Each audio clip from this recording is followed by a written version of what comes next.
Hoje nós vamos entrar na sala de edição da Marvel Studios para remontar um quebra-cabeça. Vocês viram as Marvels nos cinemas ou no Disney Plus, viram a recepção mista, mas o que muita gente não sabe é que o filme que chegou às telas é apenas a ponta do iceberg. Entre refilmagens intensas, cortes de orçamentos e mudanças de direção criativa, existe uma versão fantasma desse filme. Uma versão com romances confirmados, tortura psicológica, armaduras inéditas e um final que mudaria completamente o futuro dos Vingadores. Fica comigo porque hoje eu vou te contar tudo o que foi deletado, alterado e os planos originais de As Marvels.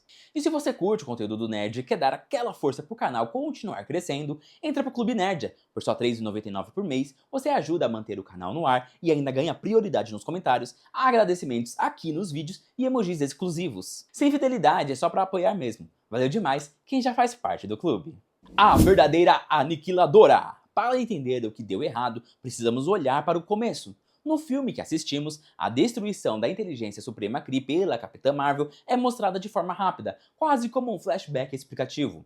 Mas o plano original era muito mais visceral. O roteiro original dedicava um tempo considerável para mostrar Carol Danvers logo após os eventos do primeiro filme. Nós veríamos a cena exata dela destruindo a inteligência suprema, mas não seria uma cena heróica. A ideia era mostrar a inteligência artificial tipo sangrando dados e a atmosfera de Hala colapsando imediatamente, com o sol morrendo e a água secando.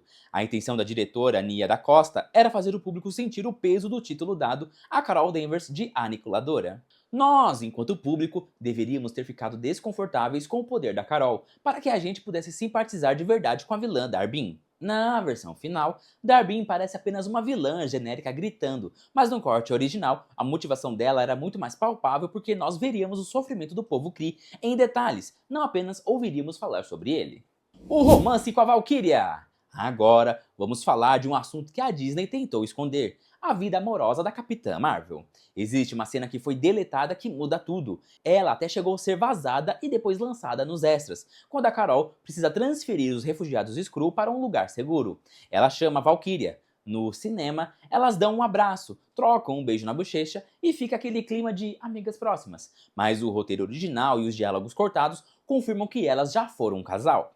No diálogo estendido, a Valkyria diz explicitamente para a Carol, abre aspas, você sabe que a gente funciona melhor como amigas, fecha aspas. A linguagem corporal e a intimidade da cena deixavam claro que elas tiveram um relacionamento romântico no passado que não deu certo devido à distância e ao trabalho da Carol no espaço. A Disney optou por cortar essas frases específicas para deixar a relação ambígua, mantendo ali o queerbaiting que muitos fãs criticam, em vez de assumir a bissexualidade da personagem que já era plano desde o desenvolvimento do roteiro. Aladna, o príncipe e as armaduras perdidas. Talvez o maior corte visual do filme tenha acontecido no planeta Aladna, o planeta musical. Muita gente reclamou que essa parte foi boba ou rápida demais. Pois é, ela seria muito maior e mais importante.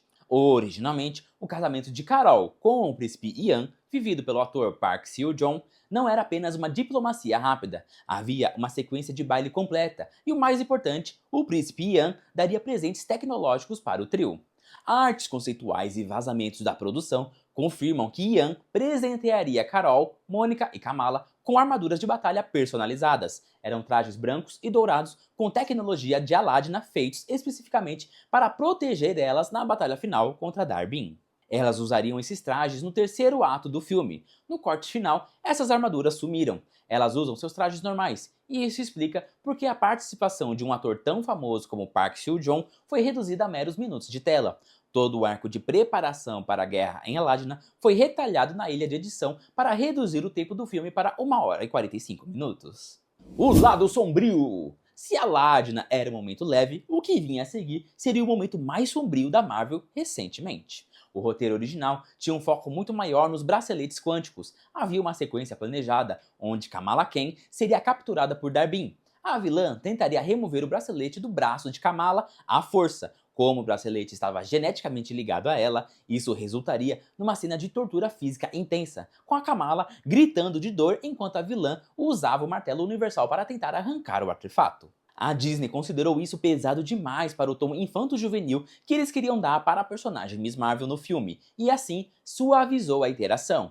Além disso, a Monica Rambeau, a Photon, teria um visual muito mais fiel aos quadrinhos. Em um momento de clímax de poder, ela manifestaria as famosas asas de energia nas costas. Porém, nos roteiros iniciais, ela perderia o controle desse poder, chegando a arrancar essas asas de energia numa cena de agonia por não conseguir conter tanta radiação.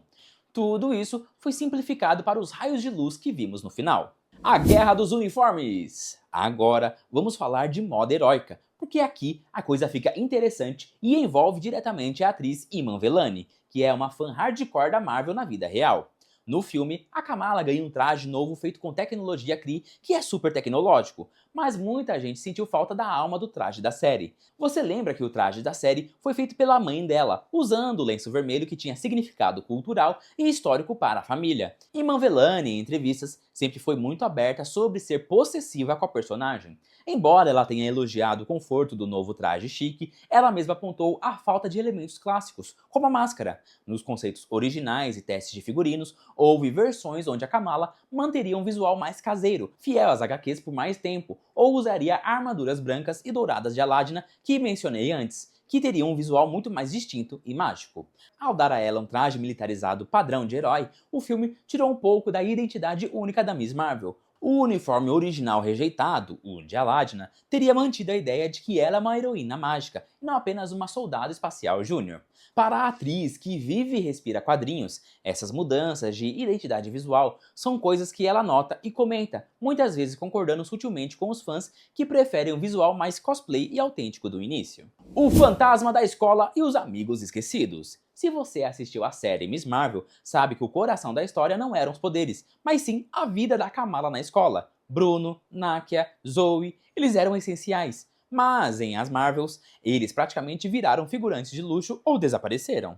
Nos planos originais, a transição da Kamala da série para o filme não seria tão brusca. Havia a intenção de mostrar mais desse impacto da partida dela da vida escolar. O filme original teria, assim, respirado mais na Terra antes de jogar todo mundo para o espaço. A ideia era que a Kamala tivesse que lidar com o peso de abandonar sua vida normal e seus amigos para virar uma vingadora em tempo integral. No corte final, isso foi resumido a cenas rápidas na casa dos Ken. O personagem Bruno, que é o gênio técnico e melhor amigo dela, foi reduzido a alguém que apenas cuida do gato, perdendo toda a dinâmica de o cara da cadeira que ele tinha nos quadrinhos e na série. O arco de amadurecimento escolar foi sacrificado para dar lugar à ação desenfreada, transformando a Kamala de uma adolescente com problemas reais em apenas um alívio cômico para a equipe. O final original e a incursão. E chegamos ao ponto principal, o final. O final que vimos nos cinemas mostra a Mônica fechando um buraco no espaço-tempo e ficando presa em outro universo. Mas o contexto original era muito maior e ligava o filme diretamente a Vingadores Guerras Secretas. Nos planos originais, os rasgos que Dar-Benn criava no céu não apenas estavam sugando o ar ou a água, estavam causando uma incursão.